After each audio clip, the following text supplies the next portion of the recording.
வணக்கம். Welcome to கதை திரட்டு audio books. இந்த வீடியோவில் நம்ம என்ன கதை கேட்க போகிறோம்னா, எழுத்தாளர் சுமங்கலி அவர்கள் எழுதிய உறவு. நம்ம சேனலை இது வரைக்கும் சப்ஸ்கிரைப் பண்ணாதவங்க சப்ஸ்கிரைப் பண்ணுங்க. பக்கத்தில் இருக்கிற பெல் ஐக்கானை கிளிக் பண்ணி ஆல்ங்கிற ஆப்ஷனை ப்ரெஸ் பண்ணுங்க. ஸோ தட் நான் போடுற கதைகளை உடனுக்குடனே நீங்கள் கேட்கலாம். வாங்க கதைக்குள்ளே போகலாம். கண்ணு கெட்டிய தூரத்தில் அசோக மரத்தின் கிளை ஒன்றில் தனியாக உட்கார்ந்திருந்த அந்த குயில் சோகத்தை எல்லாம் ஒன்று திரட்டி கூ கூ என்று கூவியது. கை மாற்ற முடியாத, இறக்கி வைக்க முடியாத, காலத்தால் மட்டுமே லேசாகும் எத்தனை சோக சுமைகளோ. தூக்கம் வராமல் புரண்டு படுத்த சாரதாவின் உணர்வுகள் விழித்து கூர்மையாகின. மெல்ல ஜன்னல் திரை சீலையை லேசாக ஒதுக்கினாள். அந்த அபய இல்லத்தில் வஞ்சிக்கப்பட்டவர்கள் இல்லை, அவர்களின் வாரிசுகள் இருந்தன. பெற்ற தாயால் புறக்கணிக்கப்பட்ட சிசுக்கள் இருந்தன. தாயின் பெயர் தெரியாது, தந்தையின் உருவம் தெரியாது. கொடுத்தவன் எவனோ, சுமந்தவள் எவளோ, வளர்ப்பவள் அவள் ஆனாள். இரண்டிற்கு பிறகு வேண்டவே வேண்டாம். அது ஒரு தாய்க்கும் தகப்பனுக்கும் அரசாங்கம் வகுத்த எல்லை கோடு. ஆனால் அந்த அனாதை இல்லத்தின் தலைவிக்கு எந்த வரையறையும் வகுக்கப்படவில்லை. சார், கேட்டுக்கு வெளியே கார் வந்து நின்ற ஒலி, கதவுகள் திறந்து மூடும் சப்தம். சட்டென்ற பார்வையை கூர்மையாக்கினாள் சாரதா. நல்ல உயரத்தில் கண்ணாடி பிரேம் பளபளக்க ஒரு மனிதன், அவனுடன் ஒரு இளம் பெண், கையில் வெள்ளை துணி சுருள், மார்பில் அணைத்தபடி. சீக்கிரம் ஆகட்டும். அப்பா ப்ளீஸ்ப்பா, என் குழந்தைய என்னிட்ட இருந்து பிரிக்காதீங்கப்பா, உங்களை கெஞ்சி கேட்டுக்கிறேன். என் ராஜா தீ பிரிஞ்சு என்னால் வாழ முடியாதுப்பா. அனாவசியமாக பேசாத. என் அந்தஸ்து கௌரவம் தெரிஞ்சும் அந்த பரதேசி பயலிட்ட போனதுக்கு உனக்கு இந்த தண்டனை போதாது. முளையில கிள்ள முடியாம போச்சு. அசலுக்கு ஆபத்து வருமேன்னு வட்டியை வளர விட்டது தப்பா போச்சு. இனி உங்ககிட்ட பேசுறதுல லாபம் இல்லை. மெட்ராஸ் வந்து 6 மாசம் ஆச்சு. வெட்டி பேச்சுக்கு நேரம் இல்லை. அப்பா, என் ராஜாவுக்கு என்ன ஆச்சோ? அவர் நினைவோடு இருந்தா கட்டாயம் வந்திருப்பார். ப்ளீஸ்ப்பா, ஒன் மோர் ட்ரையல். மெல்லிய நீண்ட கேவல். தகப்பன் குழந்தையை வாங்கி போர்ட்டிகோ படிகளை தாண்டிய வராந்தாவில் விட்டு விசும்பிய அவளை கை தாங்கலாக தாங்கி அழைத்து சென்று கார் உள்ளே உட்கார வைத்ததும் அந்த பெண் வெளியே கையை நீட்டி பறிதவிக்க சர்ரென கார் கிளம்பியதும் வேகமாக வெளியே வந்த சாரதா அந்த குழந்தையை வாஞ்சையுடன் அள்ளி கொண்டாள். அந்த சிசு தன் கால்களை நீட்டி பின் மடக்கி கொண்டது. எங்க அம்மா வயிற்றுல இப்படித்தான் சுருண்டு கிடந்த, எனக்கு இதுதான் சௌகரியமா இருக்கு என்பது போல அவள் அணைப்பில் தன்னை அழுத்தி கொண்டது. அந்த டர்க்கி டவலில் குழந்தையின் செயினோடு இணைக்கப்பட்ட ஒரு கவர், அதில் ரூபாய் 10,000க்கான செக், கூடவே ஒரு கடிதம். பத்திரப்படுத்த வேண்டியவைகளை பத்திரப்படுத்தி குழந்தையை தன் பக்கத்தில் படுக்க விட்டு கையில் அணைத்து கொண்டாள். அம்மா, அம்மா! சாரதாவை உசிப்பின அந்த வாழைத்தண்டு கரங்கள். திடுக்கிட்டு கண் விழித்தாள் சாரதா. எதிரே பிரியா நெகு நெகு என்ற உயரத்தில் பளிச்சுன்னு துடைச்சு வச்ச வெண்கல விளக்காய் முகமெல்லாம் அன்பும் பாசமும் பளபளக்க நின்றிருந்தாள். பயந்தே போயிட்டம்மா, எத்தனை நேரமா உங்களை கூப்பிடுறேன். கூப்பிட கூப்பிட நீங்க எதுவுமே பேசாம வெறிக்க பார்த்தீங்களா? அழுகையே வந்துடுத்து தேம்பினாள் அந்த சின்ன பெண். நோ, சாரி பிரியா, என்னவோ பழைய நினைவுகள். ஓகே, நான் சாதாரணமாயிட்டேன், கவலைப்படாத. மணி என்ன இப்ப? 8 ஆயிடுத்தில்ல? 10 மணிக்கு டாக்டர் ராஜசேகர் வீட்டுக்கு போகணுமே. லேட்டாக போனால் நல்லா இருக்காது. பிரியா, நீ ரொம்ப அதிர்ஷ்டக்காரி. டாக்டர் ரொம்ப நல்லவர். உனக்கும் அவர் பழக்கமானவர். குழந்தைகள் செக்கப்புக்கு அவர் வரப்ப நீ அவருக்கு ஹெல்ப் பண்ணியிருக்க. நீ கவலைப்பட வேண்டிய தேவையே இல்லை. நீனும் படிப்பை முடிச்சு ஒரு வருஷத்துக்கு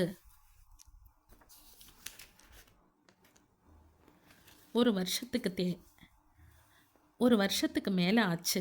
தனக்கு ஒரு நல்ல செக்ரட்டரி வேணும்னு அவர் சொன்னது நல்லதா போச்சு. உன்னை நான் ரெக்கமெண்ட் செய்தப்ப ஓகே, நீங்கள் சொன்னால் சரின்னுட்டார். அவர் வீட்டிலையே உனக்கு தங்க வசதி உண்டு. அவர் சொல்கிறபடி கேட்டுக்க. சித்த கோபக்காரர் தான், ஆனாலும் நேர்மையானவர். இந்தா பிரியா, இது உன் அம்மா உன்னை இந்த இல்லத்தில் விட்டுட்டு போகிறப்ப உன்கிட்ட இருந்த கவர். இதுல ஒரு லெட்டர் இருக்கு. அதை உன் மனசு ரொம்ப கஷ்டத்துல இருக்கிறப்ப, குழம்பி இருக்கிறப்ப படிச்சு பாரு. தோ இந்த பாஸ்புக்ல உன் அம்மா இந்த லெட்டரோட வச்சிருந்த செக்க போட்டு இதுவரை வளர்ந்த பணம். இந்த செயினை இனிமே உன் கழுத்தை விட்டு கழட்டாத. இது உன் அம்மா உனக்கு போட்டிருந்த சங்கிலி. இதெல்லாம் எனக்கு வேண்டாம்மா, ப்ளீஸ். பிரியா மெல்ல சிணுங்கினாள். பைத்தியம், நீ எங்க போற? தோ 10 மைல் தொலைவில் இருக்க போற. அப்பப்ப நான் வந்து பார்த்துக்கிறேன். ஓரளவுக்கு ஆளான பிறகு குழந்தைகளுக்கு நல்ல வாழ்க்கை வரப்ப அமைச்சு கொடுக்கறது என் கடமை இல்லையா? நீ எப்ப வேணா வரலாம். டோன்ட் worry சைல்ட் என்று பிரியாவை தேற்றிய போது அவளுக்கே புரிந்தது தன் குரல் கம்மி இருப்பது. தன்னை சுதாரித்து கொண்டவளாய் அவளை கிளப்பினாள் சாரதா. பிரேயர் ஹாலிலிருந்து வந்த பிரார்த்தனை பாடல் காதில் விழுந்தது. தாயாகி தந்தையுமாய் தாங்குகின்ற தெய்வம், தன்னை நிகரில்லா தனித்தலைமை தெய்வம், வாயார வாழ்த்துகின்றோர் மனதமர்ந்த தெய்வம், மலரடி என் சென்னி மிசை வைத்தமர்ந்த தெய்வம். அம்மா, நீங்க தானே எனக்கு தெய்வம். நான் பார்த்து அனுபவிச்சதெல்லாம் உங்க அன்பை மட்டும்தானே. உங்களை விட்டு நான் எப்படிம்மா போவேன்?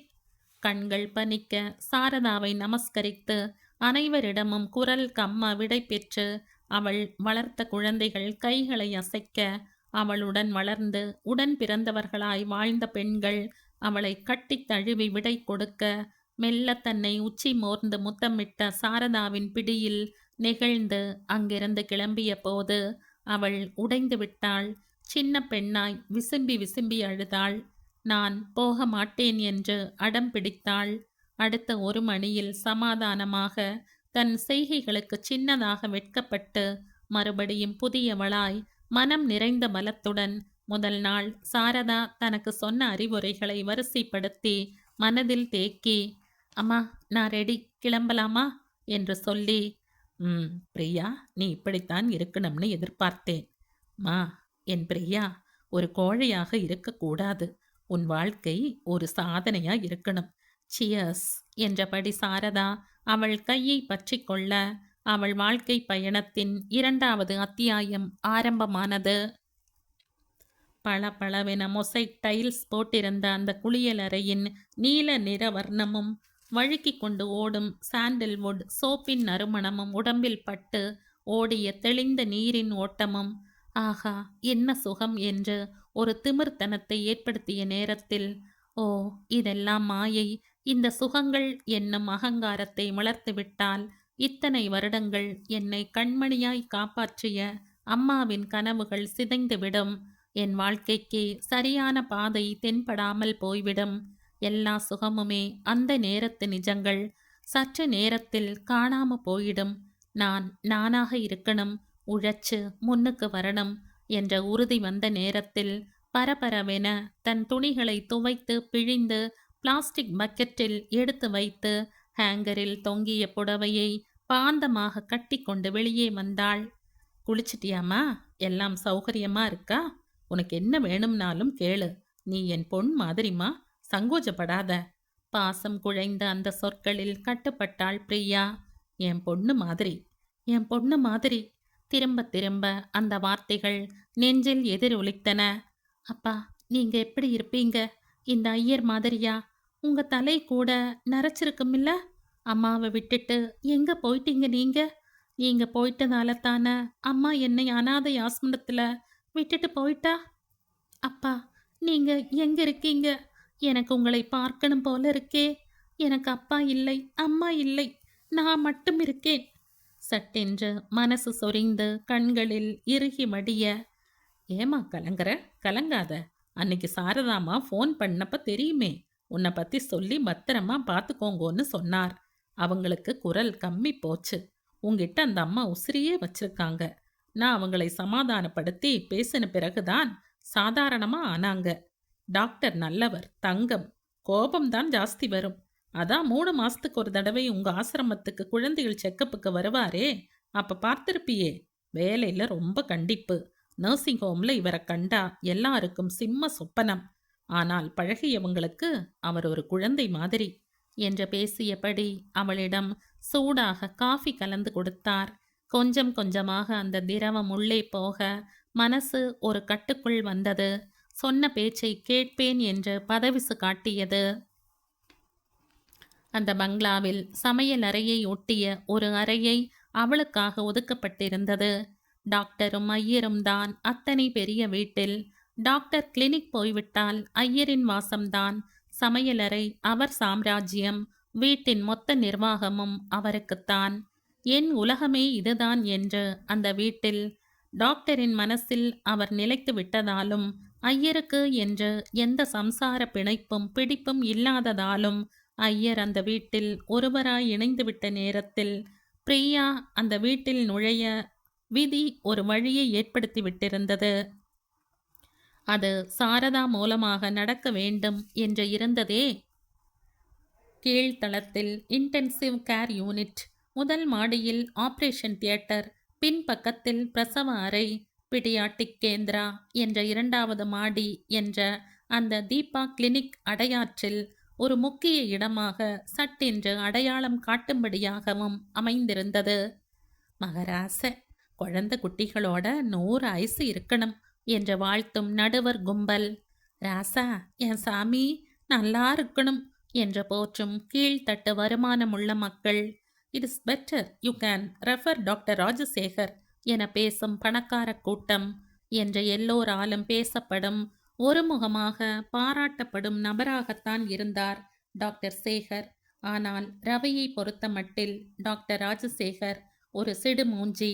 அவன் லட்சியமே கூடிய விரைவில் ஒரு நல்ல வேலையை சம்பாதித்து கொண்டு ரெபோ ராஜசேகருக்கு ஒரு பை சொல்லிவிட்டு போய்விடணும் என்பதுதான். ஆனால் அது நடக்குமா?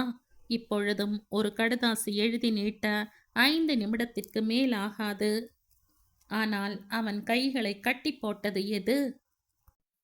கையில் காலணா காசில்லாமல் வேலையை தேடி அலையும் வீரனாக 99ஓடு 100வது பட்டதாரியாக சுற்றி கொண்டிருந்த நேரத்தில் ஒரு நாள் சாதம் போட்டு கொண்டிருந்த அம்மா, மயக்கம் வருதுடா ராஜா என்று சொல்லியபடி திடீரென்று பயந்து பக்கத்திலே இருக்கும் சுவரை பிடித்து கொள்ளாவிடில் கீழே விழுந்து விடுவோமோ என்று தடுமாறிய போது முதலில் அதை பலகீனம் என்றுதான் நினைத்தாள்.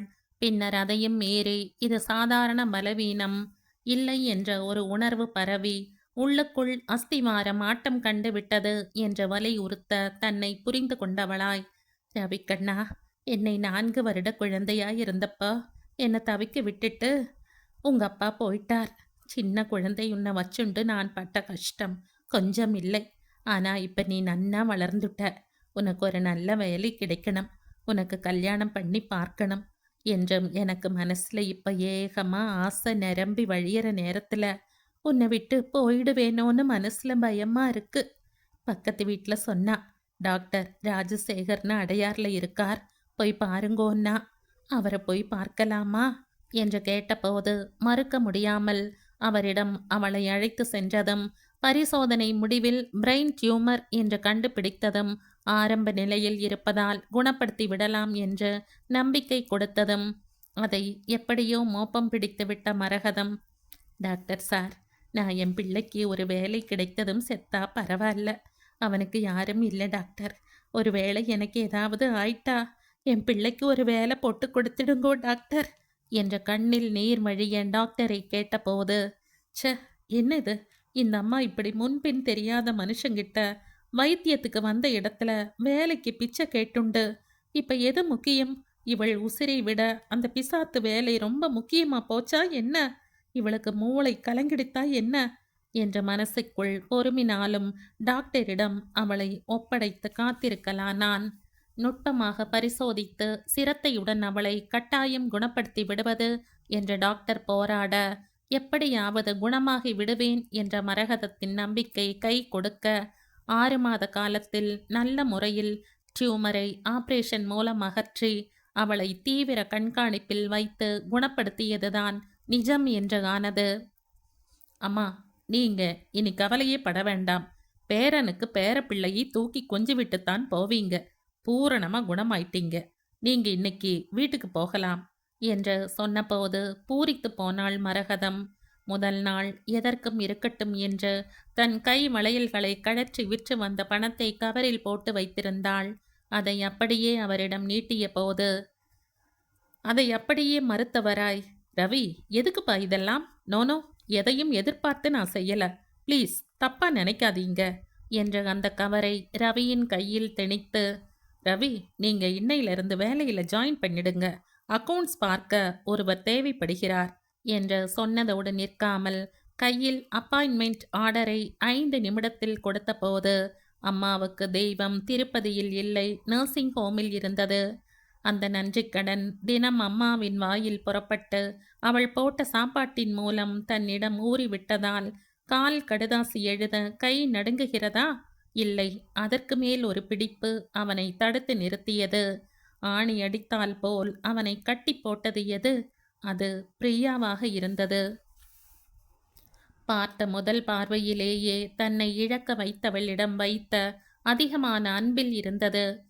முதலாக டாக்டர் அவனை அழைத்து அவனை அறிமுகப்படுத்தி, meet miss Priya, my secretary.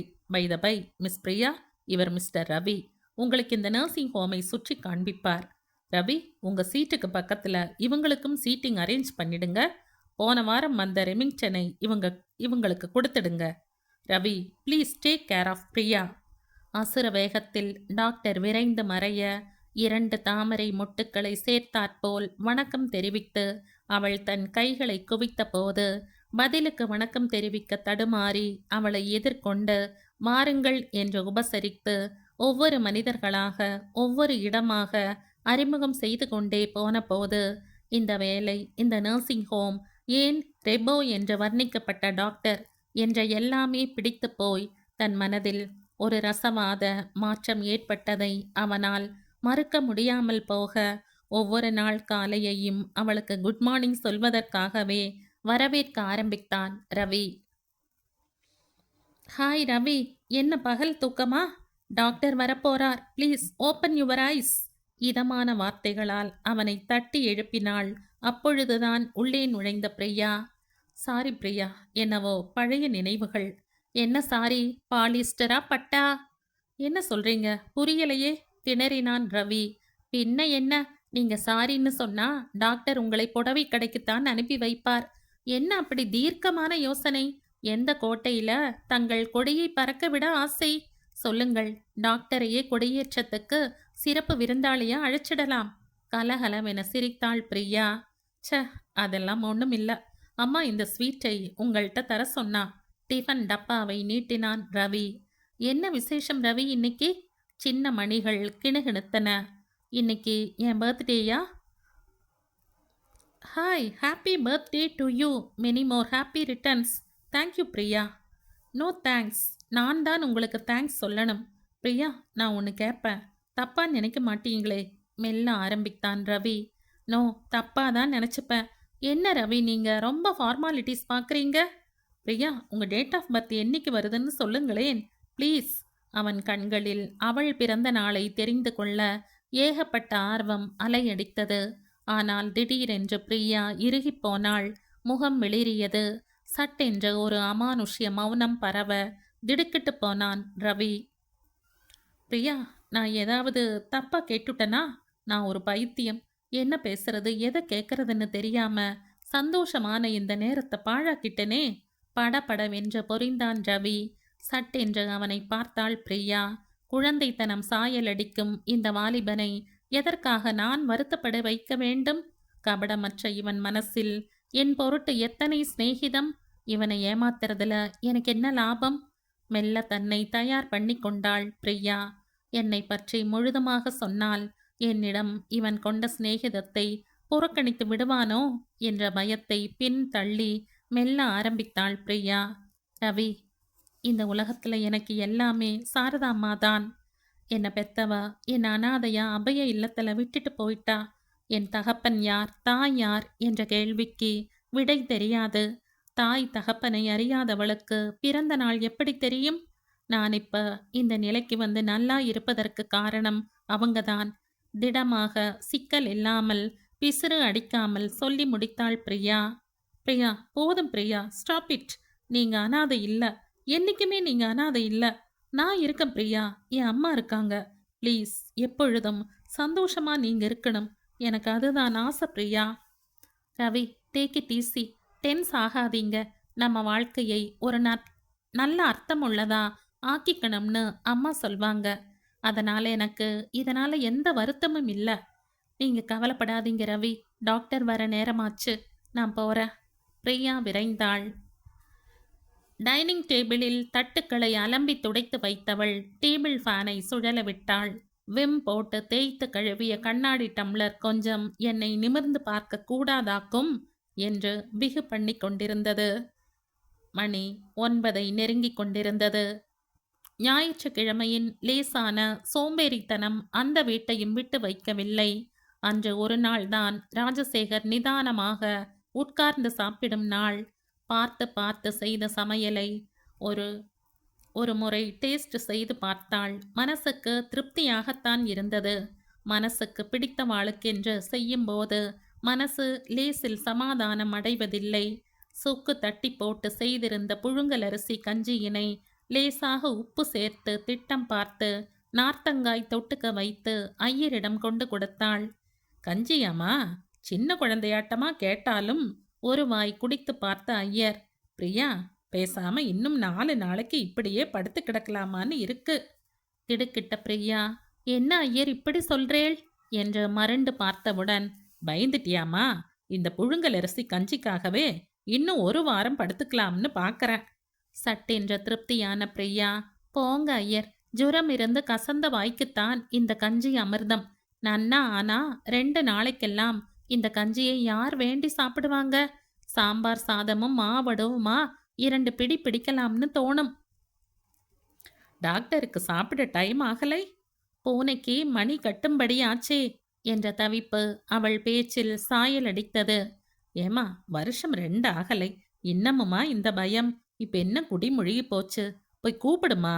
என்ன வேலையோ என்ன கவலையோ, தன்னைத்தானே துளி கூட கவனிச்சுக்கிறதில்லை. இப்படி ஒரு வாழ்க்கை வாழணும்னு எழுதியிருக்கு. நன்னா படுத்தேன் நான். 3 நாள் ஆச்சு. இன்னும் சரியான பாடு இல்லை. ஷெல்ஃபில் மாத்திரை இருக்கு, எடுத்து கொடுத்துட்டு போமா. சூடு ஆறிடுத்துன்னா அதுக்கு வேற கோபம் வரும். கோபப்படத்தான் ஒழுங்கா தெரியும். அந்த குரலின் பாசம் அவளை சொடுக்கியது. இதோ போறேன் ஐயர். எனக்கு என்ன பயம்? இவர் என்ன தலையை சீவி விடுவாரோ? பெரிய டாக்டர். உலகத்திலே இல்லாத அதிசயமா? கண்டிப்பும் கித்தாய்ப்பும் இவருக்குத்தான். மனசுக்குள் முணுமுணுத்தவள் தன்னை சுதாரித்து கொண்டு படிகளில் ஏறலானாள். மெல்ல உள்ளே நுழைந்தாள் பூனை போல். ஆனால் நுழைந்த வினாடியிலேயே என்னவோ தொண்டையை வந்து அடைத்தது. ஐயருக்கு மருந்து கொடுத்து விட்டேன். இப்ப நார்மலாத்தான் இருக்கு. உங்களுக்கு டைம் ஆயிடுத்துன்னா சாப்பிட வரீங்களா? பரவாயில்லை, கொஞ்சம் தைரியமாகவே சொல்லி முடித்த திருப்தி அவள் மனதில். திரும்பிய ராஜசேகர் அவளை ஒரு நிமிடம் தீர்க்கமாக பார்த்தார். அந்த பார்வையின் தீட்சண்யம் தாங்காமல் தலை குனிந்தாள் பிரியா. ஏன் இந்த பொன் இப்படி நடுங்கி சாகிறாள்? அவர் மனது லேசாக சிரித்தது. இந்த மீசையும் மூஞ்சியும் பார், சரியான சிடு மூஞ்சி.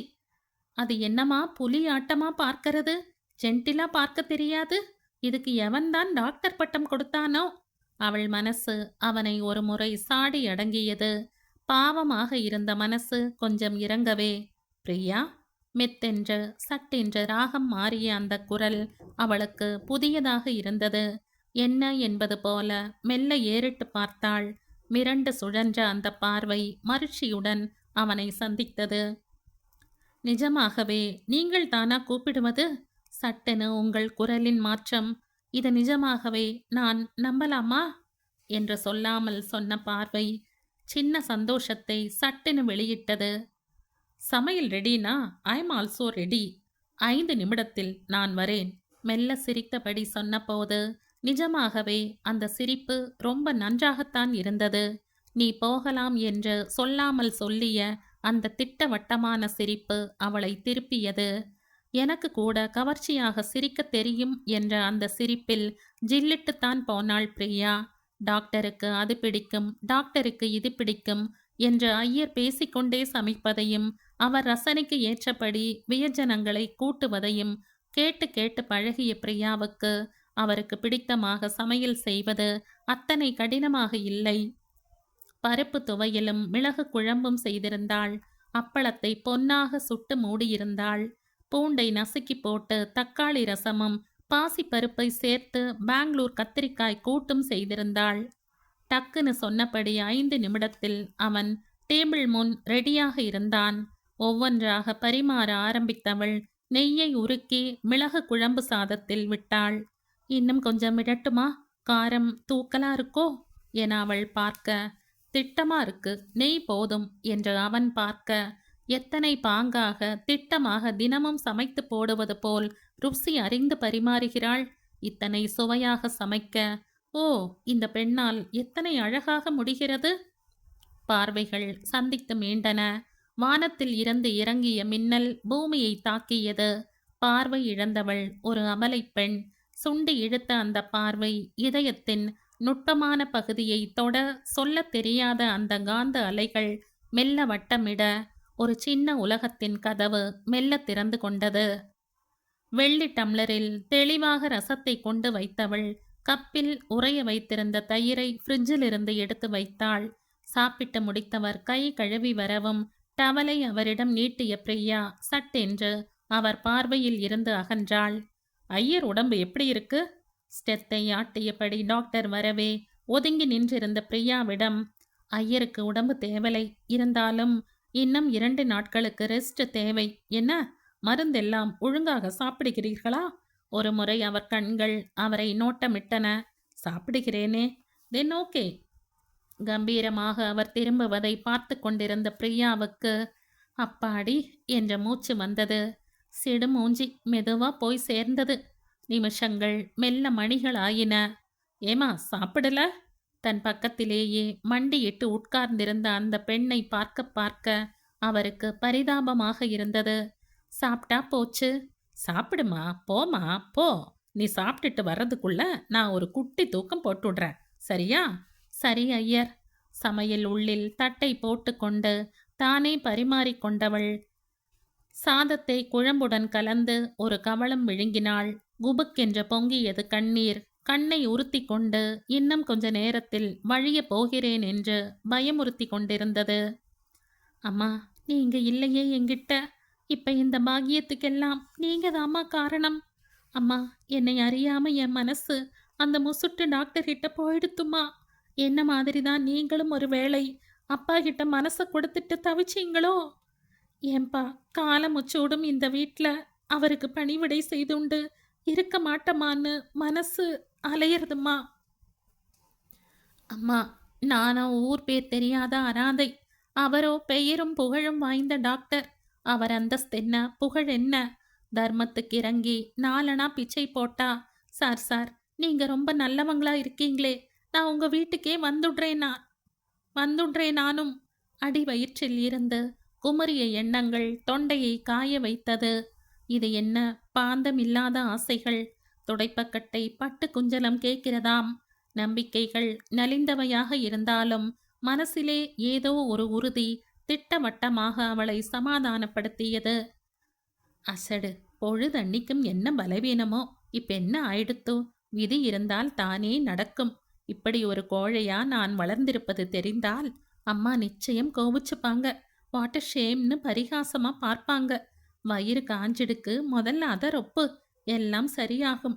சாப்பிட்டு எழுந்தவள் அழுத கண் தெரியாமல் பளிச்சென முகத்தை அலம்பி நெற்றிக்கு இட்டு கொண்டாள். முதல் நாள் எடுத்த குறிப்புகள் டைப் செய்ய வேண்டியிருந்தது, பாக்கி இருந்தது. ஆல் இந்தியா லெவலில் டில்லியில் நடக்கவிருந்த செமினாருக்கான டாக்டர் ராஜசேகரின் சொற்பொழிவு ஒன்றிற்கான குறிப்புகளை எடுத்திருந்தாள். அதை டைப் செய்து முடித்துவிடும் எண்ணத்தோடு மெல்ல மெல்ல போராடும் எண்ணங்களுக்கு கல்தா கொடுத்துவிட்டு வேலையில் மூழ்கலானாள். கவலைகளை மறக்க மறக்க வேலையில் துரிதம் ஏற்பட அதுவே சிறந்த மருந்தாகவும் மாற்றாகவும் அமைந்துவிட்டது. பிரியா, பிரியா! சட்டென்ற பேப்பரில் இருந்து கண்ணை எடுத்தவள் எதிரில் சாரதாம்மா. அவள் கண்களை அவளால் நம்பவே முடியவில்லை. தன் கைகளை மெல்ல பிஞ்ச் பண்ணி கொண்டாள். நிஜம்தான், கிள்ளிய இடம் வலித்தது, உண்மையை உணர்த்தியது. அப்படியே கட்டிக்கொண்டாள். மெல்ல அவள் கைகளை பிடித்து அழைத்து சென்று சோஃபாவில் உட்கார வைத்தாள். ஃப்ரிட்ஜிலிருந்து ஜில்லுன்னு நல்ல மோராய் கொண்டு வந்து குடிக்க செய்தாள். ஒரு முறை உச்சி முதல் உள்ளங்கால் வரை அன்பால் அபிஷேகம் செய்த அந்த பார்வை சாரதாம்பாவை உலுக்கிவிட்டது. தேனாபிஷேகம் போல் இந்த பார்வைக்கு இத்தனை இனிப்பா? சந்தனாபிஷேகம் போல் இதற்கு இத்தனை குளுமையா? ஓ, வாட் அ லவ்லி கேர்ள்! மனசு ஒரு தடவை, 2 தடவை என சொல்லி சொல்லி திருப்திப்பட்டு கொண்டது. என்னம்மா, ரொம்ப அதிசயமா நீங்களே வந்திருக்கீங்க. ஒரு ஃபோன் அடிச்சிருந்தா நானே ஓடி வந்திருப்பனே. உங்களை பார்க்கணும்னு மனசு எப்படி துடிச்சது தெரியுமாம்மா? அம்மா, மெல்ல சொன்னாள் பிரியா. உங்ககிட்ட ஒன்று சொல்லணுமேம்மா. மனசு கிசுகிசுத்தது. பிரியாவின் பேச்சு, அந்த கண்ணின் நாணம் கலந்த சிரிப்பு எல்லாமே எதையோ புரிய வைத்தது போல் இருந்தது. பாம்பின் கால் பாம்பறியும். பெண்ணுக்கு பெண் புதிராக தோன்ற புதிதில்லையே. பக்கத்தில் வந்த சாரதாம்மா அவள் முதுகை மெல்ல தடவலானாள். நெற்றியில் விளையாடிய முன் உச்சி முடியை ஒதுக்கிவிட்டாள். படபடத்த மனதுக்கு அது இதமாக இருந்தது. இருந்தாலும் உள் நடுக்கம் தீர்ந்த பாடில்லை. அந்த வருடல் அவளுக்கு எத்தனையோ சொல்லிற்று. அந்த பார்வையின் அர்த்தங்கள் மனசில் பாடமாயின. Priya, take it easy. இந்த உலகம் ரொம்ப சாதாரணம். நிகழ்ச்சிகளை சாதாரணமாக எடுத்துக்கொள்ள பழகிக்கொள். எதற்கும் அதிகமாக முக்கியத்துவம் கொடுக்காதே. அந்தந்த நேரங்களின் நிர்பந்தங்கள் தான் நிகழ்ச்சிகளுக்கு முக்கியத்துவம் கொடுக்கிறது என்ற இதயம் கலந்த வருடல். மெல்ல மெல்ல உயரத்தில் போயிருந்த மனம் வேகமாக இறங்கி மறுபடியும் இறங்கி தட தடவென ஆடி ஒரு நிலைப்பட்டு நின்றது. சின்ன சிரிப்பு இதழ்களில் சிந்த கண்களின் கள்ளம் நேர் பார்வையை தடுக்க தன்னை எதிர்கொண்ட பிரியாவை கண்டு கொண்டாள் சாரதா. அவளும் பெண்தானே. முதிர்ந்து பழுத்த இலையானாலும் பளபளவென துடைத்து விட்டாற்போல் இளசாய் சலசலத்த நாட்களின் அனுபவம் அவளுக்கு உண்டே. பரபரப்பையும் படபடப்பையும் அவளும் அனுபவித்திருக்கிறாளே. இளமையின் ஜாலங்கள் யாரை விட்டு வைத்தது? பெண்ணே, எதற்கு இப்படி தவிக்கிறாய்? மனசை அதன் இடத்தில் சற்று பிடித்து வைத்துக்கொள். இந்த ஆட்டம் நிலையானதில்லை. சீக்கிரம் ஓய்ந்துவிடும். ஆட்டம் அதிகமானால் பாதிக்கப்பட போவது பெண்கள்தான். முள்ளின் மேல் இலை விழுந்தாலும் இலையில் முள் விழுந்தாலும் கிழிவது இலைதாம்மா என்று சொன்னால் இவள் எப்படி ஏற்றுக்கொள்வாள்? பெண்களின் கண்கள் குருடாகவும் காதுகள் செவிடாகவும் இதயம் அடைத்தும் போகும். இந்த காலம் பெண்களின் வசந்த காலம் என்று துடிப்பார்கள். துடிப்பெல்லாம் ஓய்ந்து ஏமாற்றப்பட்டு இழந்து அந்த இழப்பே இயக்கத்தை ஒடுக்க ஆடியதெல்லாம் ஒடுங்கும்போது கானல் நீரின் பளபளப்பு மனதில் உரைக்கும்படி அப்பொழுது எல்லாமே கடும் கோடைதான். இப்பொழுது நான் சொன்னால் புரியாது. காலம்தான் நல்ல கதை சொல்லும் தோழி என்று மனதுக்குள் புலம்பியபடி, பிரியாம்மா, இழைச்சு போயிட்டியே. சரியா சாப்பிட்றதில்லை போல. ரெஸ்ட் எடுத்துக்காம உழைக்கிறையா? மெல்ல கேட்டபோது அது சம்பிரதாயமான ஒரு போலி பேச்சு என்று அவளுக்கு தெரியும். ஆசிரமத்தில் இருந்து வந்ததை விட அவள் முகமும் உடம்பும் எத்தனை அழகிட்டிருந்தது என்று வந்தவுடனேயே புரிந்து கொண்டிருந்தாள். அன்று மாலை வரை பேசி பேசி சிரித்து மகிழ்ந்து அந்த நாள் அர்த்தமுள்ளதாகி முடிந்தது. இந்த பிரியாவுக்கு இப்ப என்ன ஆச்சு? கலகலன்னு சிரிச்சு வழிவாளே. நறுக்கு தெரித்தாற்போல் 4 வார்த்தை பேசின்பு இப்பவே வெட்கம் வந்துடுத்தா? வா வா, உன்னை பேச முடியாமல் திணற அடிக்கிறேன். மனதுக்குள் பொறுமையவாறு ஃபைல்களை பிரித்தான் ரவி. கண்கள் ஓட மறுத்து ஸ்ட்ரைக் பண்ணின. முன்பெல்லாம் அலங்காரத்தில் அக்கறை காட்டாத பிரியா இப்பொழுதெல்லாம் சற்று சிரத்தையுடன் அலங்கரித்து கொள்கிறாள். அன்னிக்கு கூட ரோஸ் நிற புடவையும் அதற்கு மேட்சாக அதே கலரில் பிளவுஸும் போட்டுக்கொண்டு காதருகே ஒரு பெரிய ரோஜாவை பின் பண்ணிக்கொண்டு சின்ன சிரிப்பை சிந்தியவாறு, hi the Ravi, how are you என்று பேசிக்கொண்டே, ரவி, இந்த சாரி நேத்து வாங்கினேன், ஹவ் இஸ் இட் ஆவலுடன் கேட்க, ஃபைன் என்ற உதடுகள் முணுமுணுத்த போது மனசுக்குள் ஒரே குறுகுறுப்பு. இந்த ரோஜா தோட்டம் எனக்கே சொந்தம்னு மனசு துள்ள அவனை பார்த்தான். ரவி, ஏன் நன்றாக இல்லையா? இந்த புடவையை பார்த்த உடனே எனக்கு வாங்கிடலாம்னு மனசுல பட்டது. நல்லா இருக்கும்னு தான் வாங்கினேன். உங்களுக்கு பிடிக்கலையா? ரொம்ப பெரிய தோல்வியை சந்தித்தாற்போல் முகம் வாட அவள் சொன்னாள். இல்ல பிரியா, ஃபர்ஸ்ட் கிளாஸா இருக்கு. எத்தனை ஃபென்டாஸ்டிக்கா, எத்தனை அழகா இருக்குன்னு சொல்ல தெரியாம தவிச்சுட்டேன். டோன்ட் டேக் இட் சீரியஸ் என்று சொன்னவுடன் குழந்தையாய் பூவாய் அவள் சிரித்ததும் நினைவில் வந்து மறைந்தன. பிரியா, பிரியா, பிரியா, ஒவ்வொரு எழுத்தாக அழுத்தமாக சொல்லி நிறைத்து கொண்டான் மனதை. வேலையில் மனம் செல்லவில்லை. மனசு பூரா ஒரு தவிப்பு, இருக்கை கொள்ளவில்லை. எத்தனை நல்ல மனசு இவளுக்கு. எனக்கு பிடிக்கலைன்னா வேண்டாமாமே. Priya, what is this? You have your selections. உனக்கு பிடிச்சதெல்லாம் எனக்கும் பிடிக்கும். நீ சொல்வதுதான் எனக்கு வேத வாக்கு. உன் முகம் வாடினா என்னால் தாங்க முடியாதும்மா. மனசுக்குள் பிரவாகமாக பொங்கிய எண்ண அலைகள் ஒன்றன் மீது ஒன்றாய் ஓங்கி அடித்து கொண்டு கரையை தாண்டி வெளியே வர முடியாமல் அடங்கி அமிழ்ந்தன. என்ன முகம் இன்னைக்கு ஒரு மாதிரி இருக்கு? டாக்டர் கிட்ட டோஸ் வாங்கினாளா? ஃபைல்களை குப்பை போல வாரிக்கொண்டு வந்த பிரியா பொத்துன்னு அத்தனையையும் டேபிளில் போட்டுவிட்டு பேசாமல் சாய்ந்து விட்டாள். கண்களை இறுக மூடின போது மனதின் சுமை தாங்காமல் பிழிந்தவனாய் சில நீர்த்துளிகள் கன்னத்தில் பட்டு ஓடின. பார்த்து கொண்டே இருந்த ரவியின் மனசு வலித்தது. இந்த சிடுமூஞ்சி ஏதாவது சொல்லி இருக்கும், வேறென்ன? டேய், எனக்குன்னு ஒருத்தி வரணும். அவள்கிட்ட நீ இதே சிடுமூஞ்சித்தனத்தோட இருக்கணும். போடா, நீயுமாச்சு உன் தாலியுமாச்சுன்னு கழற்றி மூஞ்சியில எரிஞ்சிட்டு போயிடுவா. ஒரு நாளைக்கு ஒரு இதம் appreciation. No, not at all. Priya, என்ன நடந்தது சொல்லேன். மெல்ல அவன் கேட்க கேட்க அந்த மூடிய விழிகள் திறக்கவே இல்லை. மெல்ல அவள் தோளை அணைத்து முகத்தை திருப்பி அந்த நீர் முத்துக்களை ஒத்தி எடுக்க துடித்தது கைகள்.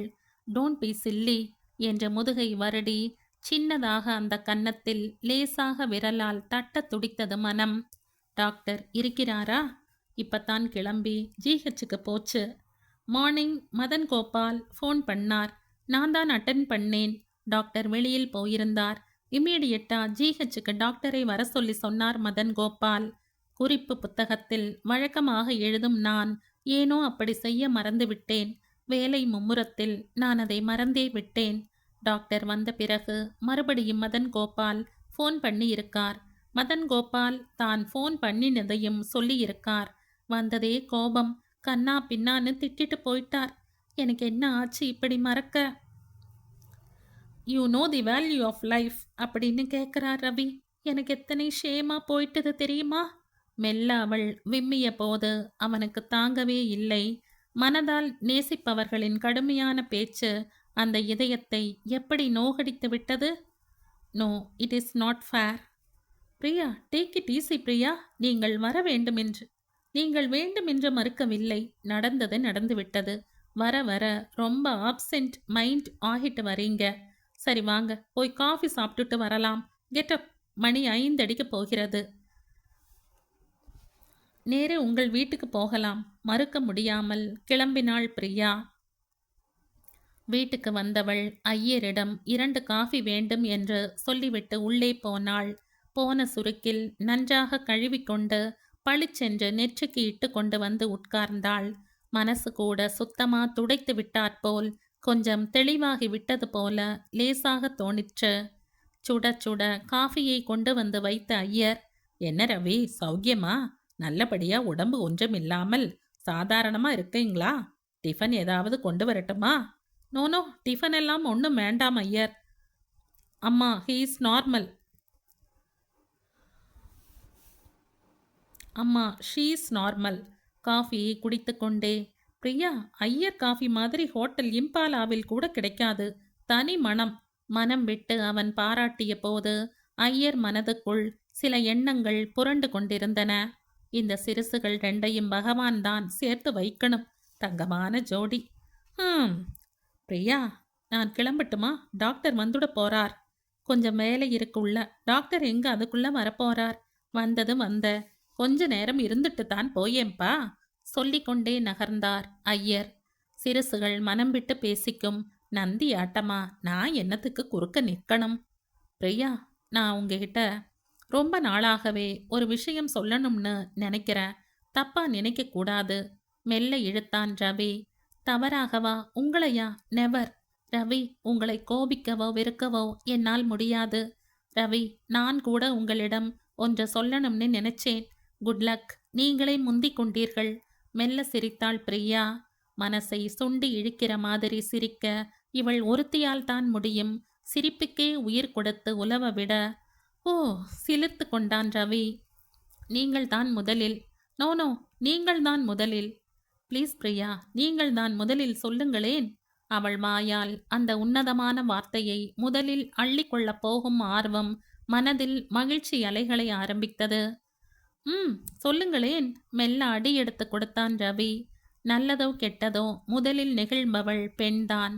ரவி, வெகு நாட்களாகவே மனதுக்குள்ளே மூடி வைத்து கண்ணை இமை காப்பது போல காத்து வரும் சில உண்மைகளை இப்பொழுது சொல்லிவிடு என்ற மனதின் தூண்டுதல் மேலோங்க தவிக்கிறேன் ரவி. அனாதையாய் பிறந்தது என் குற்றம்னா கடவுள் என்னை தண்டிக்க முடியாது. அவன்தான் தண்டிக்கப்பட வேண்டியவன். ஆசைப்படுவதும் குற்றம் என்றால் இந்த மனதில் அந்த விதையை போட்டவனும் அவன்தான். அதனால் மறுபடியும் அவனே குற்றவாளியாகின்றான். அம்மா அப்பா அன்பை அறியாமல் பாசத்தை அனுபவிக்காமல் வளர்ந்தவள் நான். எனக்கு ஒன்று என்று வேண்டும் என்று நினைத்தால் அது எனக்கு கிட்டாமல் தூர போயிடுமோங்கிற காம்ப்ளெக்ஸ் எனக்கு வந்தது. ரவி, நீங்கள் எப்பொழுதும் சொல்வீர்களே, Priya hit always be in ஸ்மைலிங்னு. அந்த ஒப்பற்ற சந்தோஷத்துக்கு வழி சொல்லணும். சொல்லுங்கள் பிரியா, சத்தியமா பிரியாவுக்காக என்ன வேண்டுமானாலும் செய்ய தயார். சொல்லுங்கோ. இந்த சிடுமூஜி கிட்ட இருந்து விடுதலை வேணுமா? 1 மந்த் டைம் கொடுங்கள். எப்பாடு பட்டாவது அலைந்து ஒரு நல்ல வேலை வாங்கி தருகிறேன். படபடத்தான் ரவி. காதலி ஒருத்தியின் கடைக்கண் பார்வையில் காற்றினில் ஏறி விண்ணையும் சாடுவோம். பாட்டுக்கொரு புலவன் பாரதியே சொன்னபோது ரவி மட்டும் விதி விலக்கல்லவே. ப்ளீஸ், அவரை ஒன்றும் சொல்லாதீங்கோ. Ravi, as a good friend உங்களிடம் மனம் விட்டு சொல்கிறேன். டாக்டரின் மனைவியாக அவருக்கு சேவை செய்து கொண்டு இந்த வீட்டில் உரிமையோடு காலமெல்லாம் வாழணுங்கிற தணியாத ஆசை என்னை அறியாமல் என்னுள் வளர்ந்து விட்டது. இத்தனை தூரம் என்னை அலைக்கழித்து உங்களிடம் சொல்ல தூண்டியது ஐயரிடம்தான். முதலில் இது பற்றி சொல்லலாம் என்று நினைத்தேன். பின் மனசு துணியவில்லை. யாரிடம் முதலில் சொல்வது என்று தவித்து கடைசியில் ரவி, உங்களிடம். ப்ளீஸ், எனக்கு என்ன செய்வதென்றே தெரியவில்லை. பேசிக்கொண்டே போனவள் அந்த மௌனத்தை கண்டு திடுக்கிட்டு ரவியை பார்க்க, ரவி அவளை பார்க்க. ஏன் ரவி பேச மாட்டேங்கிறீங்க? நான் ஏதாவது தப்பா ஆசைப்பட்டுட்டனா? இல்ல, ஒரு நாளும் இல்லை. தூங்குறப்ப கூட அடி மனசுல படிஞ்சிருக்கிற நினைவை எப்படி ரவி ஒரு மாயைன்னு சொல்றது? என் ஆசை தப்பா ரவி? சட்டென்ற குரல் பிசிரடிக்க உடைந்த போது, இல்லம்மா, தப்பே இல்லை. ஆசைப்பட்டதெல்லாம் தப்புன்னா இன்னைக்கு இந்த உலகத்துல தப்ப தவிர வேற எதுவுமே இல்லை. கல்யாணம்ங்கிறது 1000 காலத்து பயிர். நம்ம ஆசைக்கு மேல கடவுளுடைய ஆசிர்வாதமும் வேணுமே. நிதானமா செயல்படணும். அவசரப்பட்டு நம்ம அணுகுமுறையே தப்பாயிடும். அம்மாட்ட கேட்குறேன், என்ன செய்யணும்? நான் கிளம்புறேன், மணியாச்சு. Okay Ravi, bye Priya. நடக்கிறப்ப ரொம்ப தளர்வா இருந்தது. கால்கள் துவண்டு விழுந்து விடுவேன் என்றது. என் பிரியாவின் மனசுல நான் இல்லை என்ற போது அதை ஒப்புக்கொள்ள முடியாமல் மனசு முரண்டு சண்டித்தனம் பண்ண கண்கள் மசமசத்து பார்வை மறைத்தது. அழக்கூடாது, நான் அழக்கூடாது. ஆம்பளை அழக்கூடாது. உண்மையான காதலே தியாகத்தில்தான் இருக்கு. நிஜமாகவே நான் அவளை நேசித்தது உண்மைனா அவ சந்தோஷம்தான் எனக்கு முக்கியமா இருக்கணும். Ravi, cheer up my boy. அவன் மனது ஓங்கி குரல் கொடுத்தது. அவனை சமாதானப்படுத்தியது. ஆனால் பாதை மட்டும் நீண்டு கொண்டே போனது. பாவம் ரவி, அவன் என்ன சொல்ல வந்தானோ இவள் பேசி அவனை குழப்பி விட்டாள். இது என்ன திருப்பம்? இந்த பொண்ணு மனசுல இப்படி ஒரு நினைப்பா? அந்த முசுடுக்கு இவள் மனசு புரியுமா? கடவுளே என்ற மனசுக்குள் நினைத்தவனாய் அத்தனை நேரம் அவர் பேசியதை கேட்டு முடித்த ஐயர், என்னம்மா பிரியா, தம்பி போயிட்டான். பேசின்னு இருந்தப்ப குறுக்கே வர வேண்டாம்னு நின்னுட்டேன். காப்பி சாப்பிட்டுட்டு வர லேட் ஆயிடுத்து. பிரியா, என்ன என்பது போல பார்த்தாள் பிரியா. டாக்டர்கிட்ட நீ வச்ச அன்பை பற்றி இப்பதான் புரிஞ்சுட்டேன். நீ கவலைப்படாத. எங்களால் முடிந்த எல்லா உதவிகளும் உனக்குண்டு. ஆனா நீ நினைக்கிற மாதிரி சுலபம் இல்லை. ஏன் ஐயர்? எனக்கு பயமா இருக்கு.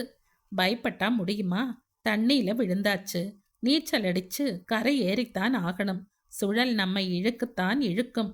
அத பத்தி இப்ப நினைச்சு என்ன லாபம்? பிரியாவுக்கு பயம் இல்லை ஐயர். ஆமாம், நீங்கள் இருக்கிறப்ப, ரவி சாரதா அம்மா இருக்கிறப்ப பிரியா ஏன் பயப்படணும்? பிரியா, நீ பேசுறத எதேச்சையா கேட்க நேர்ந்தது. அதனால அத பத்தி பேசணும். பேசி விடணும் நிச்சயமா. என்ன சொல்றீங்க ஐயர்?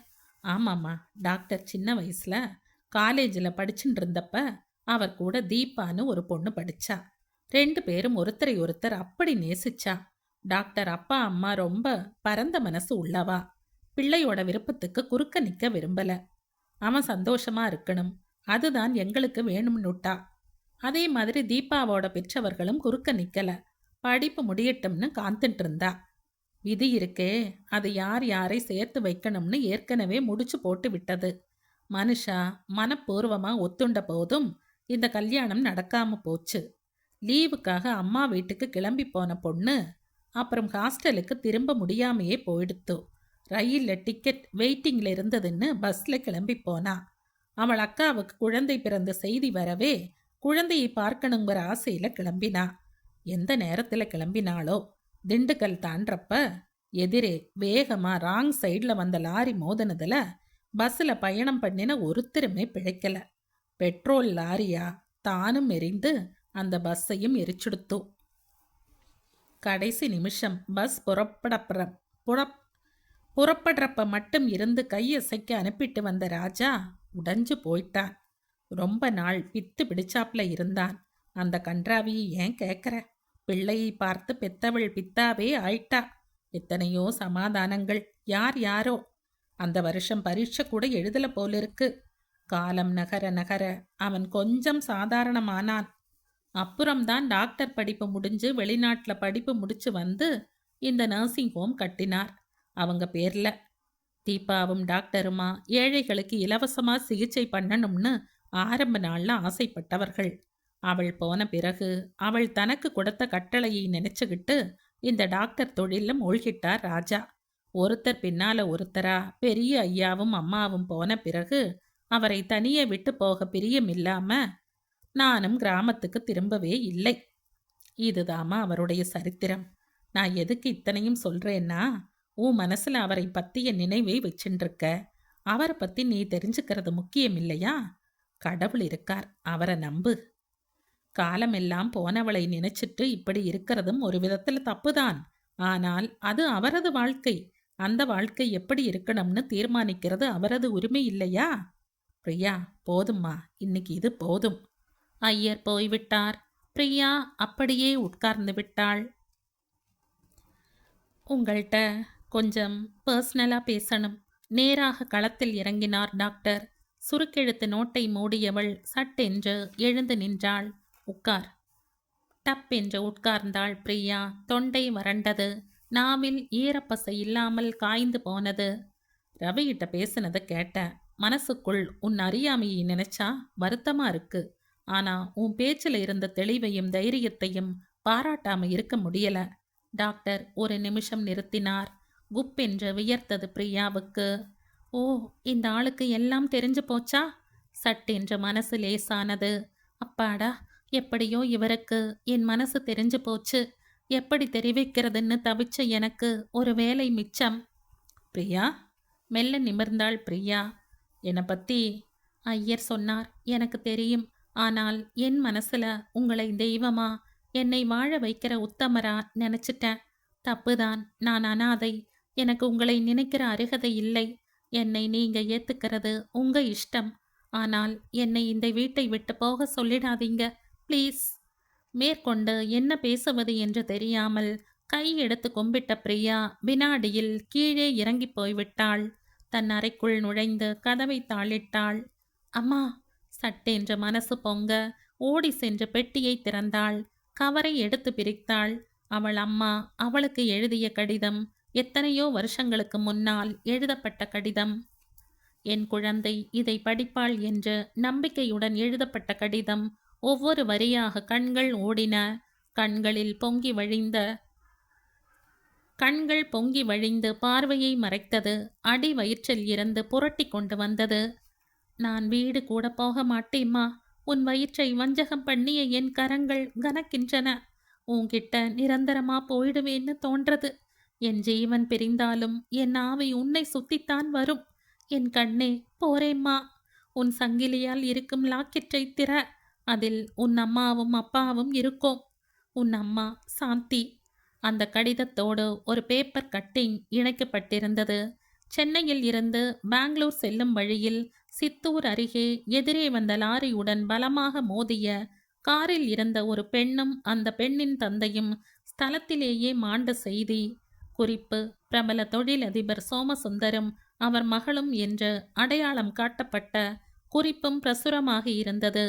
ஏகமாய் அடி வாங்கிய அதிர்ச்சியும் சலிப்பும் அவளை அப்படியே செயலிழக்க வைக்க, அம்மா என்று விம்மியபடி சின்ன குழந்தையாக தன் கழுத்து செயினை கழற்றி டாலர் பக்கம் துழாவி அழுத்த சட்டென்று திறந்தது. உள்ளே அவள் தாய் ஒரு பக்கம், மற்றொரு பக்கம் தகப்பன். இத்தனை நாளா என் நெஞ்சில் இருக்கிற உங்களை இன்னைக்கு தான் பார்க்க நேரம் வந்ததா? அம்மா, எனக்கு ஏமா இத்தனை கஷ்டம்? இதிலிருந்து எப்படிம்மா சமாளிக்க போறேன்? அந்த லாக்கெட்டை கண்களில் ஒற்றிக் கொண்டாள். முத்தமிட்டாள். குமுறிய மனசு புலம்ப, பொங்கின துக்கம் மொத்தமாக கரைய வாய்விட்டு அழுதாள். எத்தனை நேரம் அழுதாளோ அது அவளுக்கே தெரியாது. அழுது அழுது ஓய்ந்து தெளிந்த போது மழை பெய்து ஓய்ந்த ஓய்ந்த வானமாய் மனசு வெளுத்திருந்தது. பார்வையில் கலக்கம் போய் மசமசப்பு குறைந்து கொஞ்சம் தெளிவு கூடியது. லேசாக புதிதாக ஒரு தைரியம் மனசில் ஏற வேகமாக எழுந்து கதவை திறந்தாள். ஐயர், ஐயர் என்று இறைந்து கூப்பிட்டு கொண்டு கிச்சனுள் ஓடினாள். என்னம்மா, என்ன வேகம்? மெதுவா வா. பாசம் பேசியது. ஐயர், ப்ளீஸ் கேளுங்கோ. சாரதாம்பா நான் இங்க வரப்ப ஒரு கவர் கொடுத்தாங்க. ரொம்ப மனசு கஷ்டப்பட்டு தவிக்கிறப்ப இதை பிரிச்சு படி, அவசரப்படக்கூடாதுன்னு சொல்லி இருந்தாங்க. இன்னைக்கு எனக்கு தாங்கல, பிரிச்சு படிச்சேன். இதை பாருங்க, இந்த செயின்ல அப்பா அம்மா போட்டோ. ஐயர், என் அப்பா அம்மா எனக்கு கிடைச்சுட்டா. சந்தோஷத்தில் குதித்தாள் அந்த பெண். பிரியா, சொல்லுங்க. டாக்டர்கிட்ட சொல்லிட்டியாமா? இல்ல. கவலைப்படாத, நானே சொல்றேன். பெரிய பாரம் விட்டது போல் பார்த்தாள். மெல்ல டாக்டர் தன்னை கூப்பிட்டது, பேசியது எல்லாம் அப்படியே ஒப்பித்தாள். எனக்கு என்ன செய்யறதுன்னு தெரியல என்று துக்கித்தாள். நீ கவலைப்படாத பிரியா, எனக்கு டாக்டரை நல்லா தெரியும். சின்ன வயசுல இருந்து தெரியும். அவரிடம் நான் வச்ச பாசம்தான் நான் அவர் அப்பா அம்மா போன பிறகு இவரோடையே இருக்க வச்சது. தனக்குன்னு வாழாம போனவளை நினைச்சுண்டு தனக்குத்தானே வட்டம் போட்டுண்டு அதை விட்டு வெளியே வர முடியாம தவிச்சுண்டு அந்த பலவீனத்தில்தான் ஒரு கோபக்காரனா தன்னை வெளிக்காட்டிண்டு இருக்கார். நேரம் பார்த்து சாரதாம்ம கிட்ட பேசி அவங்க துணையோட டாக்டர் கிட்ட பேசுற என் பேச்சுக்கு கட்டுப்படுவார். உன் மனசுல இருக்கிற பாரத்தை இறக்கி வச்சிட்டா விடு. இனிமேல் நடக்கிறதெல்லாம் நல்லாவே நடக்கும். உன் அம்மாவும் அப்பாவும் நிழலா உனக்கு கிடைச்சிட்டா அதுவே நல்ல சகுனம். நீ கண்ணை தொடச்சுக்கோ, வயிற்றுக்கு சாப்பிடு, கொஞ்சம் தெம்பு வரும். ரவி வீட்டுக்கு போயிட்டு வா. எது எது என்னன்னைக்கு நடக்கணுமோ அது அது அன்னன்னைக்கு நடக்கும். உன் பாரத்தை கடவுள்கிட்ட போட்டுடு. அவன் அதை கரைச்சு உன்னை இலகுவாக்குவான். ரவியிட்ட உன் எண்ணங்களை சொல்லு, அவன் உதவி செய்வான் என்று நிதானமாக பேசி அவளுக்கு புரிய வைக்க, பிரச்சனைகள் அனைத்தும் அன்றே தீர்ந்து விட்டது போல் ஏற்பட்ட உணர்வில் எழுந்து முகம் கழுவி தலை மாறி தன்னை திருத்தி கொண்டவளாய், Ravi, I am coming to your place only half an hour. உனக்கு என்ன செய்தி கொண்டு வரேன் பார் என்ற மனசுக்குள் பேசியவளாய் சுறுசுறுப்புடன் செயல்பட்டு அடுத்த அரை மணியில் அவர்கள் வீட்டு வாசலில் இருந்தாள். கையில் இருந்த கூடையில் பழம், ரவிக்கு பிடிக்கும் என கிராண்ட் ஸ்வீட்ஸில் வாங்கிய மைசூர் பாக் ஸ்வீட் டப்பா, கூடவே மறக்காமல் அவள் அம்மா எழுதிய கடிதம், பேப்பர் கட்டிங். ரவி, உங்கிட்ட பேச நிறைய விஷயம் இருக்குயா என்ற துள்ளலும் துடிப்புமாக கதவை தட்டினாள். ரவி, ரவி, உன்னை பார்க்கணும்னு தான் கிளம்பிட்டு இருந்த. Priya, what a surprise, you are here. கதவை திறந்தான் ரவி. நுழைந்த வேகத்தில் கடிதத்தை படிக்க வைத்து செயினை கழற்றி லாக்கெட்டை திறந்து, என் அம்மாவையும் அப்பாவையும் பாருங்க ரவி என்று காண்பிக்க, ஒரு வினாடியில் கலகலப்பு காணாமல் போய் அழுத்தமான மௌனம் பரவ இறுகிப் போனாள் பிரியா. மௌனத்தின் குரலுக்கு இப்படி ஒரு உன்னத சக்தியா? லபக் லபக் என்ற இதயத்தின் துடிப்பு காதில் பயங்கரமாக ஒலித்து கொண்டிருந்தது. இவர்களுக்கு என்ன வந்துவிட்டது? ஏன் இப்படி திடீர் இறுக்கம்? நான் எங்கு போனாலும் எனக்கு ஒரு பிரச்சனையா? பகவானே, இது என்ன சோதனை? பிண்டமா விழுந்த நாள்ல பிடி சாம்பலா நான் போற வரைக்கும் எனக்கு எல்லாமே பிரச்சனை தானா? போராட்டம் தானா? உணர்வின் அலைகள் ஓங்கி ஆர்ப்பரிக்கலாயின. சின்ன குரல் இன்னும் நெகிழ்ந்தது. அம்மா, உங்களுக்கு என்ன ஆச்சுமா? ரவி ஏன் என்னவோ போல இருக்கீங்க? மனம் திறந்துதான் பேசுங்களேன் ப்ளீஸ். எந்த உண்மையையும் எதிர்நோக்க தயார்தான்.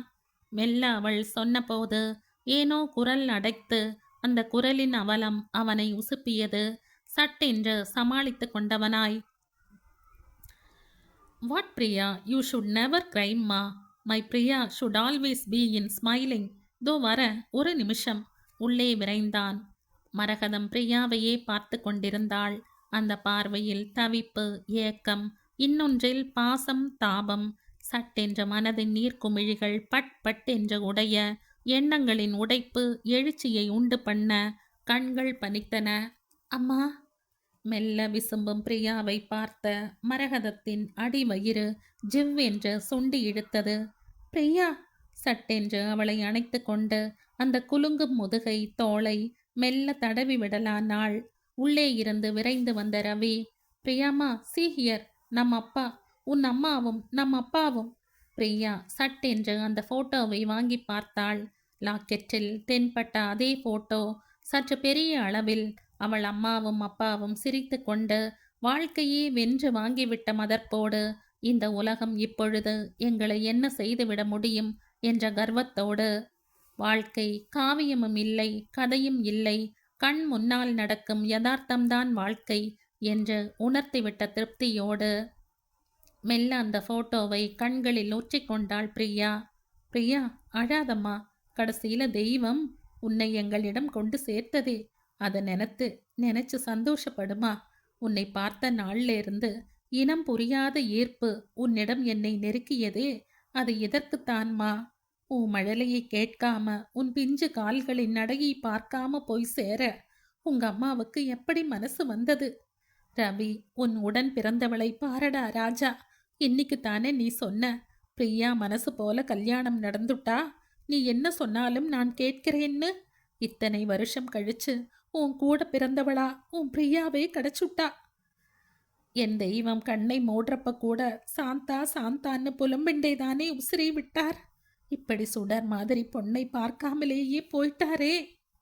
ஒரு நாள் ரொம்ப உடம்பு சரியில்லாமல் படுத்த படுக்கையா இருந்த சமயம், பெட்டியின் அடியில் இருந்த இந்த பர்ஸை கொண்டு வர சொல்லி எல்லாமே சொல்லி தீர்த்தார். பார்க்காத தன் குழந்தைக்கா, கண்டுபிடிக்க முடியாத தன் காதலிக்காக அவர் கொஞ்சமா துடிச்சிருப்பாரா? அவர் துடிப்பெல்லாம் வீணாகல. நீ வந்துட்ட. மரகதம் பிரியாவை கட்டி கொண்டு விம்மினாள். இறந்த தன் கணவனின் இழப்பை அணு அணுவாக உணர்ந்து கதறினாள்.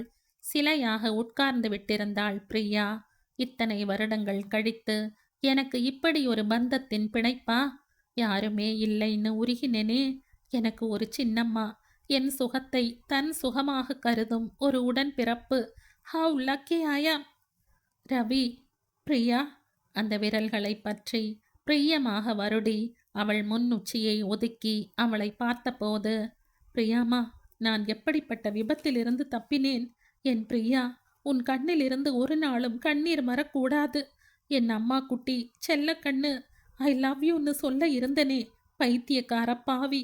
தேங்க் காட், எத்தனை பெரிய பாவத்திலிருந்து நான் காப்பாற்றப்பட்டிருக்கிறேன்.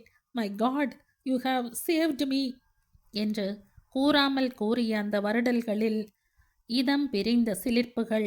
சந்தோஷத்தில் திக்குமுக்காடின மூவரின் இதயமும். இரண்டு பேரையும் அணைத்து கொண்ட மனம் பூரணமாக நிறைந்திருந்தது. தெய்வமே, உங்க பெண் என்கிட்ட வந்துட்டா. உங்க குழந்தைகளை ஆசீர்வாதம் பண்ணுங்கோ. வயிற்றுல சுமையோடு இருந்தவளை விட்டுட்டு வந்தேன். என்ன ஆச்சோ என்று புலம்பினேளே, அந்த சுமை 25 வயசு பொண்ணா நம்ம ஆத்துக்கு வந்துட்டா. மனசுல பச்சை ரணமா நடந்ததை நினைச்சு நினைச்சு புலம்பினீங்களே, உங்க பெண் வந்துட்டா. புரிஞ்சுண்டேளா என்று புலம்பி தீர்த்தாள் மரகதம். என்றோ ஒரு நாள் ஆத்திரத்தில் புருஷன் செத்து 1 மாதம் கூட ஆகாமல் இருந்த நேரத்தில், பாவி, என் புருஷனை முந்தாயினில முடிஞ்சு வச்சுண்டவளே, நீ எங்க போன? என் புருஷனோடு முழுசா வாழ முடியாத பாவியாகி போனதுக்கு நீதான காரணம். பலவீனம் கொண்ட சாதாரண பெண்ணாகி அந்த போட்டோவை கிழித்தெறிய இருந்தேனே. நல்ல வேளை, வினாடி நேரத்தில் என்னை சமாதானப்படுத்தி கொண்டதில் பிழைச்சேன். இல்லைனா பிரியாதான் அவர் பொண்ணுங்கிறது தெரியாமல் போயிருக்குமே என்று புலம்பியவளாய், இனிமேல் இவளுக்கு நான் தான் அம்மா. இந்த குழந்தையை வாழ வைக்கிறது என் பொறுப்பு என்றவளாய், இந்த நல்ல நாளை கொண்டாட வேண்டாமா என்ற முனைப்புடன் சிறிது நேரத்தில் நெய்யில் வறுத்த முந்திரி ஏலக்காயுடன் கலந்து மணக்க கேசரி தயாரித்தாள் மரகதம். பிரியா, ரவி. 2 மனசுகள் சந்தோஷத்தில் ததும்பின. தான் அனாதை இல்லை என்ற பலம் மேலோங்க, என் சின்னம்மாவும் சகோதரனுமாக எனக்கு உறவுகள் கிடைத்திருக்கின்றன என்ற சந்தோஷம் சாயல் அடிக்க, இனிப்பை தனக்கு ஊட்டிய மரகதத்தை கட்டிக்கொண்டு அந்த கைகளை கண்ணில் ஒற்றி முழுவதுமாக தரையில் விழுந்து அவள் கால்களில் அந்த பாதங்களில் தன் முகத்தை தேய்த்து கொள்ள, என் கண்ணே ராஜாத்தி, அழக்கூடாது. இனிமே நீ அழவே கூடாது. நாங்கள்லாம் இருக்கிறப்ப உனக்கு எந்த குறையும் கிடையாது, வரவும் வராது என்றவளாய் தன் பெண்ணை அணைத்து தூக்கி தோளில் சாத்தி கொள்ள, அம்மா மெல்ல விசும்பினாள் பிரியா. அடுத்த 1/2 மணி நேரத்தில் சூழ்நிலை கலகலக்க, ரவியிடம் டாக்டர் தன்னை கூப்பிட்டது, பேசியது, ஐயர் சொன்னது என்று ஒன்று விடாமல் சொல்லி தீர்த்தாள் பிரியா. என் பிள்ளைக்கு அன்னைக்கு வேலை போட்டு கொடுத்தேள். எனக்கு உசுர் கொடுத்தீங்க. இப்ப கடைசியா எனக்கு ஒன்று வேணும். என் குழந்தை தாயில்லாமல் அனாதையா வளர்ந்த பொண்ணு உங்கள் பேர்ல உசுர வச்சிருக்கு. அதுக்கு வாழ்க்கை தரணும். எனக்கு மடிப்பிச்சை போடுங்கோன்னு நான் கேட்கத்தான் போறேன் என்ற மனசில முடிஞ்சின்றவளாய் எல்லோருமாக சாரதாம்பாவை பார்த்து அத்தனையும் சொல்லிவிடணும் என்று கிளம்பினார். ஜிலு ஜிலுவென திரை சீலையை விலக்கி கொண்டு உள்ளே நுழைந்த காற்று கண்ணை தொட்டு மனசை தொட கண் விழித்தாள் பிரியா. சட்டென்று நெஞ்சில் நிரடிய மாங்கல்யத்தை எடுத்து கண்களில் ஒற்றிக்கொண்டாள். எழுந்து சென்று விளக்கை போட்டாள். மணி 5. கேலண்டரில் வெள்ளிக்கிழமை பிப்ரவரி 23 கொட்டை எழுத்தில் பார்வையில் பட்டது. கல்யாணமாகி 3 மாதமாகிவிட்டது. எத்தனையோ வருடங்கள் வாழ்ந்தது போல் ஒரு பிரம்மை. மாலை மாற்ற ஊஞ்சலாடி ஹோம புகையில் கண்ணை கசக்கிண்டு ஹோம புகை வழியே புருஷன் உற்று பார்க்க முயன்று பூக்களின் சுமையில் கழுத்து வலிக்க எதுவும் இல்லை. அந்த அபய இல்லத்தில் ராமகிருஷ்ணர் சாரதாம்பா படத்தின் முன் படுத்த படுக்கையில் இருந்து சாரதாம்பா தாலி எடுத்து கொடுக்க, ராஜசேகர் அவள் கழுத்தில் 3 முடிச்சு போட்ட கல்யாணம் அது. இன்னும் சில மணிகளில் மார்பு வலி வரப்போவது தெரியாமல் ரவி, மரகதம், பிரியா என அத்தனை பேரும் குவிந்து வாயோயாமல் நடந்ததை பேசி ஆர்ப்பரிக்க, தனக்கு 2 நாட்களாகவே ஏற்பட்டிருந்த சோர்வு, லேசான மயக்க நிலை இவற்றை வெளிப்படுத்தி கொள்ளாமல் சாரதா தன் பிரியாவுக்கு கிடைத்த புது உறவுகள் பற்றி குதூகலிக்க, இதோ வந்துவிட்டேன் என்ற முதல் மணி அடித்து வலி வர, அடுத்த சில நிமிடங்களில் டாக்டர் வந்து பரிசோதிக்க, அந்த நேரத்தில் நல்ல சமயம் இது, நழுவ விடாதே என்ற உரத்த குரல் சிந்தனைக்கு செவி சாய்த்து சாரதாம்மா டாக்டரிடம் பேச, என் வாழ்நாளில் உங்களிடம் கையேந்தி நிற்கிறேன் டாக்டர். என் பெண்ணுக்கு வாழ்வு கொடுங்கோ ப்ளீஸ். எத்தனையோ வருஷங்களுக்கு முன்னால் எனக்கு தாலி பிச்சை கேட்க யாரும் இல்லாம போனதாலத்தான் இத்தனை வருடங்கள் ஒத்தை மரமா ஒரு வாழ்க்கை வாழ்ந்தேன். எத்தனையோ குழந்தைகளுக்கு இந்த இல்லம் நிழல் கொடுத்தது. ஆனால் எனக்கு நிழல் கொடுக்க யாரும் இல்லாமல் என் வாழ்க்கை போச்சு. பிரியா என்னை மாதிரி ஆகக்கூடாது டாக்டர். அவளை எனக்கு தெரியும், ப்ளீஸ் என்ற கெஞ்ச, மரகதம் தன் பங்குக்கு குரல் கொடுத்து பேச, ரவி ஐயரை அழைச்சுண்டு வர, அவர் தன் பங்குக்கு புரிய வைக்க, எந்த சாவி போட்டதோ அந்த மனசு திறந்து வழிவிட, அவசரமா வைத்தியம் பார்க்க வந்த டாக்டர் மணமகனாக பிரியா கழுத்தில் முடிச்சு போட நடந்த கல்யாணம் அது. 5 நிமிடத்தில் மஞ்சள் கயிற்றில் திருமங்கலம் கோத்து வந்தது ரவியின் சாமர்த்தியமா? இல்லை, அரை மணி கழித்து வந்து 2வது மணி அடித்த யமனின் கெடு நீடித்த அதிசயமா? மின்னல் வேகத்தில் அத்தனை பேரையும் சேர்த்து இயங்க வைத்த விதியின் பயமா? பார்த்து கொண்டிருக்கும் போதே பிரியா மணமகளாக, பிரியா தீர்க்க சுமங்கலியா வாழணும்மா, உனக்கும் உறவின் பந்தம்னு கடவுள் பிணைத்து விட்டான். இனிமேல் நீ அனாதை இல்லை பிரியா. டாக்டர். அடுத்த 1/4 மணியில் 3வது மணி அடிக்க அவள் தெய்வமானாள். அவள் போய் இன்று முதல் 3 மாசம் ஓடிப்போச்சு. அம்மா அம்மான்னு பிரியா கதற, ஐயருக்கும் ரவிக்கும் அவளை சமாதானப்படுத்துவது வெகு சிரமமாகி போனது. ஆசிரமத்து குழந்தைகள் கதற, அவள் போனதில் அத்தனை பேருமே அனாதையாகி போனது போல் உணர, பிரியா கலைந்த தலையும் சிவந்த கண்களுமாக அன்ன ஆகாரமின்றி கிடந்தாள்.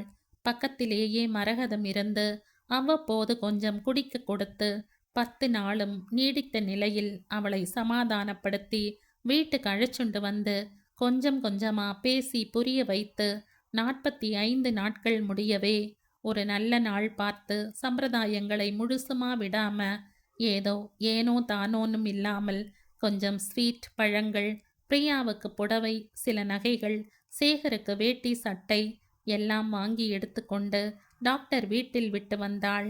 ஆறுதலுக்காக ஒரு 2 நாள் தங்கி இருக்க, சங்கோஜமாக இருக்க, ஐயர் கொடுத்த வாக்குறுதியில் அவ்வப்போது வந்து பார்த்து கொள்வதாக கூறி இருவரும் விடை பெற்றனர். காலம் ஓடியது. இன்னியோடு 3 மாசம் முழுசா முடிஞ்சு போச்சு. அவ்வப்போது அவனிடம் அவன் மனசே மஞ்சள் கயிற்றை கட்டி விட்டதால் உறவு வந்து விடாது என்று அவன் நெஞ்சில் அடித்து சொன்னது. டேக் இட் ஈஸி என்ற பக்குவத்தோடு அந்த வாழ்க்கையை அப்படியே ஏற்றுக்கொண்ட பிரியாவின் தைரியம் அவனை, அவன் பலத்தை பரிசோதித்தது.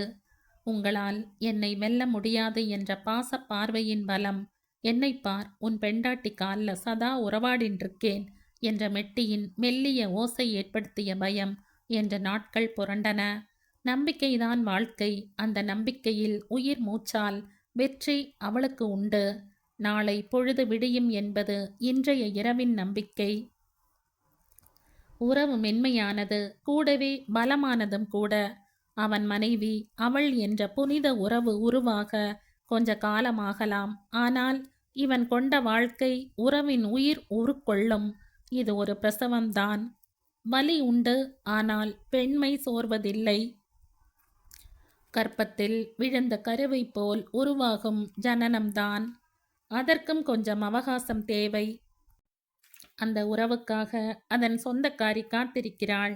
மறுக்க முடியாத, மறுக்கப்படாத அந்த நேரத்திற்காக காத்திருப்பதில் தன் வாழ்க்கைக்கு ஒரு அர்த்தம் உண்டு என்று உணர்ந்தவளாய் பிரியா காத்திருக்கிறாள்.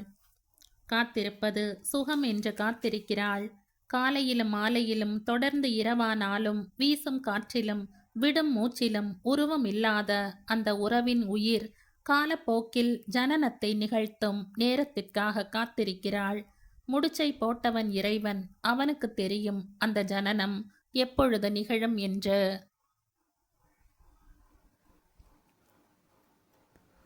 இதோடு இந்த கதை முடியுது. இந்த கதை உங்களுக்கு பிடிச்சிருந்தா லைக் பண்ணுங்க, ஷேர் பண்ணுங்க, சப்ஸ்கிரைப் பண்ணுங்க. மற்றும் ஒரு இன்ட்ரெஸ்டிங்கான கதையோட அடுத்த வீடியோவில் சந்திப்போம். பாய். தேங்க்யூ.